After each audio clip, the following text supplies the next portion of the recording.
people donated $500 to watch me mow my lawn.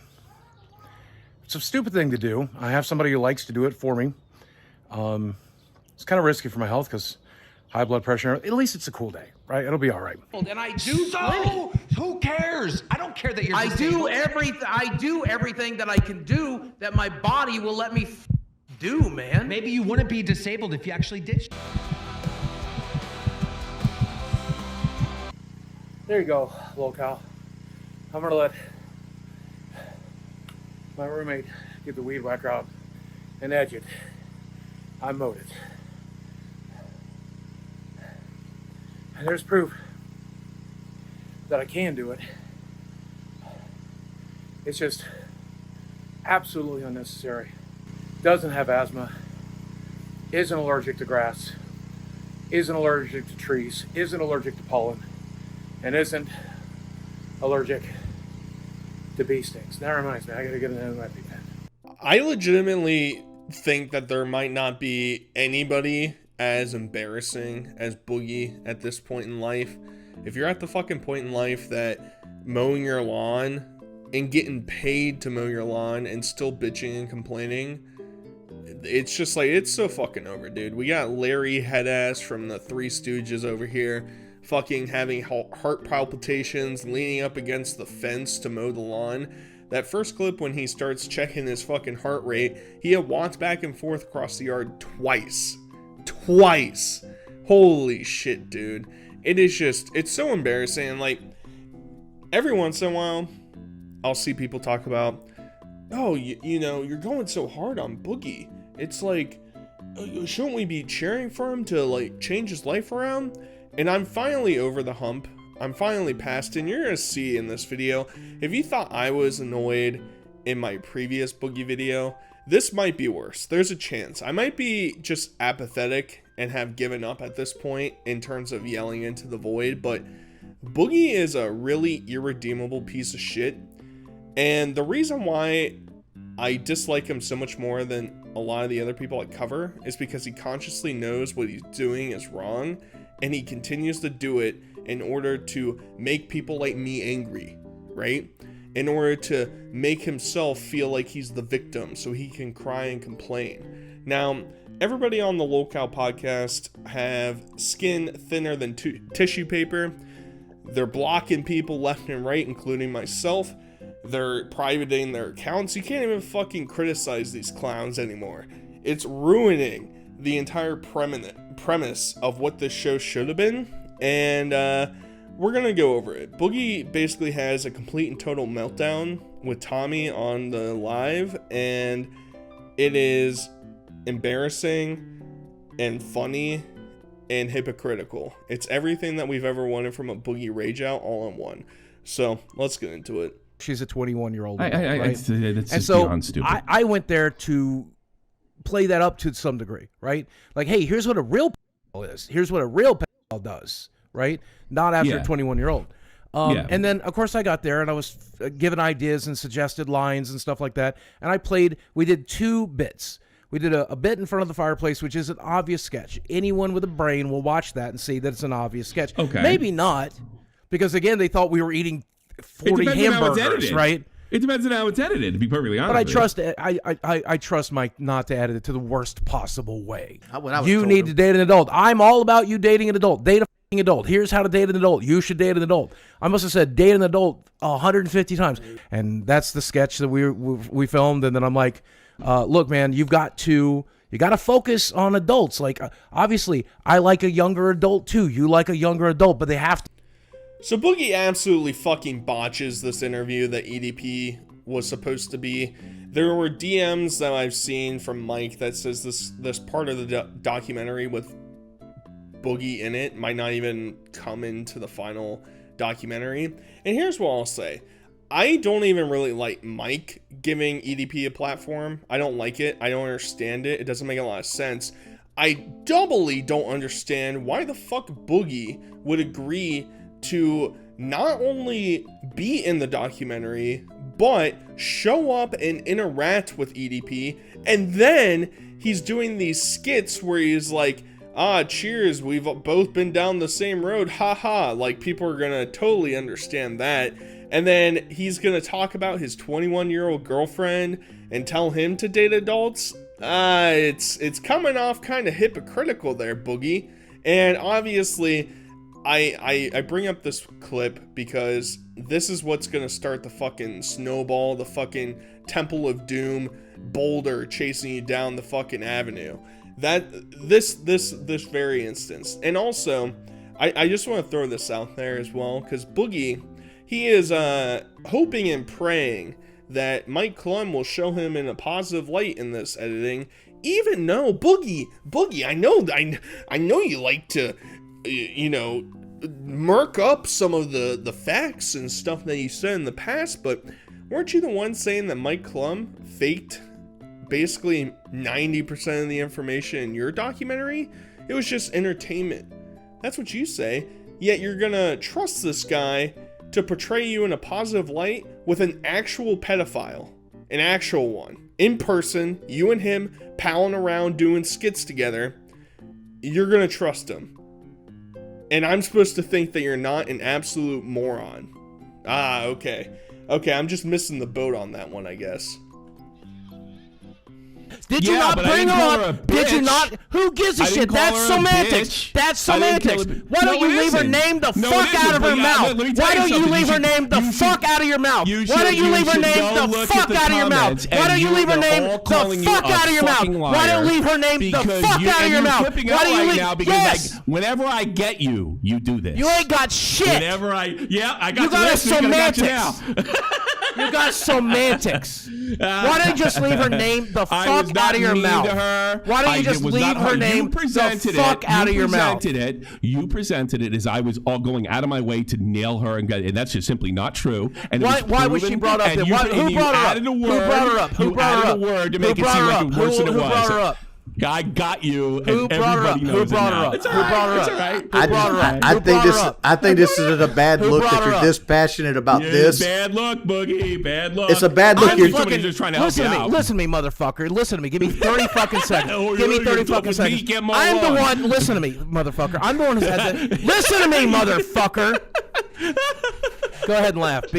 Listen to him, guys. Listen to him. If this doesn't just completely validate the point that everybody's been making, that Francis, this so-called character that Boogie played, is actually Boogie's real personality. He's sitting over here having a fucking conniption, and in case you forgot, Boogie just a couple weeks ago was taking his heart rate monitor and putting it on and checking his heart rate nonstop because, I can't get too angry. I can't yell. I can't laugh. Shut the fuck up, you fat, lazy sack of shit. And then he's going to try and twist Tommy's words. Tommy never called her a bitch. Tommy never called her ugly. Tommy never did any of that. Tommy said that she looked like a specific actress. And guess what? She did. And in case, Boogie, the guy who wants to bang LA 9s and 10s and whatever, shouldn't you be like, Tommy, I'm glad that you think that my girlfriend looks like a Hollywood actress. The people that are known for their looks. Those people, thank you very much. Nah, instead he's gonna say, keep her name out of your fucking mouth. Shut the fuck up, Boogie. Did you forget? You think everybody that watches you and covers you and just does anything associated with you has amnesia? I just forgot that right before you introduced Desi, you kept fucking teasing and saying, should I show her? I'm never gonna show her. I'll never show my next girlfriend ever again because I know what the trolls do. Yet, here you are, you brought her into the limelight. You fucking post videos about her, clickbaiting her on Twitter and on YouTube all the time, and then you get mad. You get mad when somebody brings her up, and the worst part is, he wasn't even trying to be demeaning towards her, and you fly off the fucking hinges. You absolute fucking inbred retard. No, I'm gonna say whatever I want. No, I say whatever the fuck I want. I'm a big tough boy. I have to pick on a 21-year-old girl. I have to pick on a 21-year-old girl. I have to make fun of the looks of a 21-year-old girl. I have to make fun of a 21-year-old girl. I have to make fun of how she looks. I have to make fun of her looks. I have to make fun of her looks. Tuba's gonna just turn you down. I don't give a man. fuck. But I don't all give a right, fuck. Boogie, This this is what they Buzzkill, want. all This is what they But here's fucking the want. They truth. can I have was it. never awful or as mean to you as you. No, I just had to presented it. make It was fun of her proven- looks. I just had to it was make fun of a proven that 20-year-old way. girl's looks. It was proven last for week. making the mistake of loving And me. you're doing it again. Oh, You she made the freak out mistake when of loving I me. nail I have to your pick on ass. her and make fun of her looks because she made the mistake of loving me. And you lie now. I never made fun of her looks. What? You don't have a single Then why do you fucking call? evidence Then of why? you doing Then why that. do you call her Sissy Spacek? Why don't I call it? Because she looks like Sissy. Sissy Spacek. Oh, she looks. You're describing her looks. Dude, can somebody take a fucking tranquilizer to this fucking overweight bull? It is so, at this point, I really wish, and like this show, I really shouldn't get worked up about anything that's coming from here, because it's just four irrelevant fucking people yelling into the ether. That's what's happening. But please, for the love of God, Keemstar, he goes on the rag on Keemstar. You know, the guy that he begged to pay for his medical treatments? That guy. He rags on him too and says, well, why don't you point out his girlfriend? And like, Boogie, the whole point is you can't have your cake and eat it too when it comes to Desi. You can't say, well, she's just a 21-year-old girl. She's just a 21-year-old girl, you know. That's fucked up that you're messing with her, man. That's so screwed up. And then at the same time, you'll make skits of you saying, oh, we're gonna go fuck. I'm gonna fuck. I love having sex with her. It's so fucking epic. Choose a fucking lane, bro. Either she's a little tiny baby girl that you're dating, a fucking prepubescent little baby girl that makes you a pedo just like EDP that you want to be, or she's an adult and can be criticized because she publicly and consciously associated herself with a public figure. Maybe that. I don't know. I'm just spitballing here. But back to the Keemstar point. Kick this fucking loser off your stupid fucking show. Alright? Make him die alone, die all by himself. Who gives a flying fuck? I'll cover him. I don't give a shit. I ain't gonna give him a platform though. I'm not gonna let him make fucking money off of his fucking tirades and his demise. That's not gonna happen. But I'll laugh and I'll point at him and say, haha, bye-bye, Boogie, bye-bye. You know, I used to, and Boogie is like really the only character that I've basically deemed irredeemable. There are a lot of other ones that are basically at the finish line. They just need a slight push to get over. Boogie, I've given up on. I don't care. And I know it's probably gonna send me to hell for saying that I don't care if he dies. I'm actually kind of looking forward to it a little bit. You know, and that's kind of morbid, that's kind of fucked up, but Boogie provides nothing. Literally nothing. He is a straight tumor on any fucking social media platform that he exists on, and I'm sick and tired of him being allowed to just skirt by. And even at the end of this fucking podcast, I'm not really going to cover because who cares about taking Q&A from the audience? They just fucking move on. It's just, oh, yeah, Boogie, you know, basically calling me the worst person on the entire fucking planet. Whatever. Let's see what Bob296 has to say. What the fuck is that, dude? Bothered by this fucking show. Why would she She's got no fucking reason to lie. She's got no reason to lie. She's got no reason to lie. You're a liar. I don't know if she is or not. She's got no fucking reason to lie, so don't bring her the fuck up. She didn't say anything to me, so I don't know if she's lying or not, you genius. You might be able to do this to other people and have them fall for it. Go You're not gonna fuck get me. yourself, man. She's not a fucking liar. She's not a fucking liar. She's not a fucking liar, you piece of shit. Keep saying you it. called her a fucking liar. Hey, you know what's funny about? Hey, you know what's funny about that, Boogie? I never said she was a liar, nor did I ever say she was ugly. You're a 21-year-old girl. Let's continue to do that. 21-year-old girl is a grown-ass woman. Yeah, and no, did you just make that point, Boogie? Audience. No, not according to this audience. So Boogie's understanding of her is that she's an adult, but because the audience can visually see that she doesn't look like she's a day past 18 years old and has family issues and daddy issues, all of a sudden it's that's the viewpoint that we're all taking. Boogie, but I thought you viewed her as an adult. That's weird. That's odd. And he's just flying off the hinges, just making up fucking bullshit. And it's like, it is unbelievable. Unbelievable. Now, prior to me doing this channel, I never really paid attention to Boogie. Yeah, I saw some of his fucking big videos, whatever, but I never really paid attention to him. The fact that there were millions of people that saw this motherfucker and thought, yeah, this guy's the Uncle Rogers. He's super cool. I'd like to hang out with Boogie. He's epic. And maybe maybe that was true back in the day. Maybe the divorce just really fucking broke his brain and he has never been able to recoup. Maybe when Twitter was invented in early 2010s, it just broke his brain. This dude posts 100 fucking tweets a day. He can't control himself. And so I don't know what it is, but he's literally attacking the 3 people in the entire world that will take his side. I will never take Boogie's side. Not a chance on earth. He wouldn't want it. He'd say, oh, I'd skin you alive before I care about you. Go off, Boogie. Good luck with that, because if I really needed somebody to pull me up, I know your fat ass wouldn't even be able to waddle over to the hole I'm stuck in, you fucking idiot. Well, trust me, when we break up about it pretty fucking soon, which is a conversation we've already fucking had. Hold on. Why are you breaking up? We've already had this conversation. I talked to you about it last week. We had to sit down and have this conversation whether or not this show is ruining her fucking life.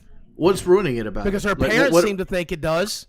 She seems to think it does, and I seem to fucking think it does, but she's one to cut it out. And that's why I fucking brought it up, to leave her the fuck out of your fucking mouth! Yeah, I'm going to listen. You can I ask him clarify? You know what? Yeah? Are you referring to the step-parents as her parents, or is her actual... I don't go fucking dox her. Go fuck yourself. I'm not asking you to dox her. I'm asking you to clarify are you go referring fuck to her yourself. parents? You can have none of her private information on this fucking podcast. Go fuck yourselves. Listen to me. I'm the one victimizing her because I pay her bills. I get her into therapy. I'm making her better. I'm teaching her how to fucking drive a car. No, I'm getting her fucking work. You're not doing anything. I'm doing all of that. I have done all of that. He is the father figure, guys. The guy who likes to claim that he's just the boyfriend that hangs out with her, but he's teaching her how to drive and send her to school and pay all of her bills and buy her groceries and tuck her in the bed and take showers with her. It certainly sounds like a certain president that we have. Just a coinkydink, isn't that insane? And Boogie has said in the past that, including in this fucking live stream, that she was abused by her step-parents. And now, just recently, she went to go visit her parents. So is she being abused by these people that she's also hanging out with, which coincidentally don't like you? And you also said in the past that they love you, that they welcomed you when you went over for Christmas or Thanksgiving, whenever it was. And did they backtrack on that, or were you lying and they never actually liked you? Which would make sense, because why the fuck would any parents with a sense in their brain like a man who's 50 years old and gets bullied on the internet all day and goes off on unhinged rants like this? Shocker that people might not like that. But I think her backstory is getting a little bit confused. I'm just spitballing here. The internet keeps records, buddy. I keep records. I remember. I'm not a fucking ant. I'll recall things that you said a couple months ago. Don't worry. And if I can't, I got a fucking backlog, buddy. We can go watch it together. See what you actually said about her. So, it's just, Boogie can't keep his story straight. Was she abused? Was she not? Who knows? I don't really care. But the fact of the matter is, Boogie is taking orders from alleged abusive parents? That's weird. Shouldn't you try and protect your girlfriend? Oh, come on, Boogster. I fucking know. You put her on camera, you bastard. If she really... Yeah, it's all on you if she was this sensitive. You put her on camera, you bastard. I don't put my wife on camera. Well, my girlfriend actually likes me, Tommy, so that's the difference, I think. No, she doesn't go on because I wouldn't want to put myself in this situation, or her or my family. Yeah, well, again... She's married to the one with the worst of them, so I can only imagine she probably has a pretty first-hand fucking opinion. Smart move. Take it out on me. The one guy had nothing to do with it. Sure. Go talk to Keenan. You're the one who brought her up last week. You're the one who brought her up the week before. You're the one who brought her up the week before. You're the one who brought her up the week before. She's a part of the show. And when the first episode that we recorded, the first one that wasn't the one over last summer that came out later, that was coming right off Mike Klum's documentary. There's no way she could be left out of it. Tommy, I'd like to be your friend. I've tried to be your friend. Stop interrupting me. I'd like to be your friend. I've tried to be your friend since the first episode. You remember? Let's play Apex together. Let's be work buddies. I fucking tried since you asked me to do that. The problem is, I don't give a fuck about Mike Klum. If Mike Klum was on fire, I wouldn't piss to put him out. It's been fucking 4 or 5 years since that Frank Castle thing, and he still hasn't gotten a better argument, defense, whatever the fuck. He said the exact same thing about Frank Castle, that Frank, I love you, brother, but I would not piss on you if you were on fire. Boogie, nobody cares about you. You are an irrelevant piece of scum on this earth. And because your ego and your narcissism is so high, me saying that doesn't really cut to the core to you, because deep down you think you're actually this really cool, really swag, really epic guy that everybody deep down actually likes. And the fact of the matter is, I don't know, maybe 1% of your audience enjoys you. I know you ban all the other comments, or at least delete them from your channel. That's why, you know, your top comment on all your videos are fucking 12 likes of somebody saying, go Boogie, you're gonna do it, Boogie. The majority of people, and you know this deep down, whether or not you're gonna admit it or not, everybody fucking hates you. And now you're turning on the people that are on your fucking show, and you're bringing Tommy's fucking family into it like a fucking scumbag. It's so disrespectful. And at the same time, Keemstar is sitting behind the curtain and is fucking rubbing dollar bills together because he loves this shit. This shit is getting him fucking hard. But Boogie, like Tommy said, you introduced her to the internet. You publicly presented her, contradicting yourself, saying, I never do this again. And then you're gonna get mad when people criticize her. A fucking public figure on the internet? Go jump in your fucking 10 foot by 10 foot wide fucking grave, buddy. Holy shit. It is. Oh, and also, you know, I'm just gonna throw this in towards the end here. People are speculating whether or not Desi is from Seeking.com, where Boogie has gotten all of his other hookers that he's hooked up with. Lucy Fox is from there, all the other people, right? And people are speculating this because they're starting to question, well, you know, she's not really associating with him a whole bunch outside of these like select videos. Maybe she's from Seeking, because the whole, oh, I messaged you on Instagram and we started to date each other, as the days progress, gets odder and odder, because she currently does nothing with her life. It's not like somebody who had aspirations and was like, you know what? I really love this guy. I can't wait to make a better future for him. Nah, I'll fuck around and smoke weed all day and have no job and leech off of this guy, and fuck it, we'll go eat food nonstop, and who cares when he dies? She doesn't actually give a shit. Now, I have more sympathy for her because she's dumb and naive and young, but it's just like, I'm starting to group these two fucking idiots together. No limits, limited edition, and items allowed. Boogie? I don't eat Taco Bell. It makes me violently ill. I don't understand people who do eat Taco Bell. Back in the day before it used to make me violently ill, I would eat the, I don't know, it's not Everything. on the menu anymore. There's only one thing there I could ever stomach. It was some fried shell chalupa, maybe? Boogie trying to pretend like he doesn't know the menu from Taco Bell. Oh, I can't really ponder that. It's been fucking 20 years since I've had Taco Bell. That's so crazy. Oh, did you fucking forget the part in the documentary where you went to Taco Bell? Did you forget that part, Boogie? That's not even that fucking long ago, buddy. You got a quesadilla from Taco Bell there. And Mike Clum even brings up, I thought you didn't like Taco Bell. And you said, nah, I don't, but I fucking got it anyway. Give me a fucking break, dude. How anybody, if you're still listening to this part, how you can sit there and think, man, Saturday is just too harsh on this guy. Holy fuck. I don't understand it. I just don't. Boogie has a redeemability meter of 0. 0. I don't care if anything happens to this dude. I'm being 100% genuine. I don't. Sorry, Boogie. I'm not advocating for anybody to go do anything. But if anything does happen to him, whoops-a-doodle. You know, that's just how the fucking cards lie, I guess. Who cares, dude? Who really cares? I hope you guys enjoyed this one. Till next time, I'll talk to you guys later. Peace.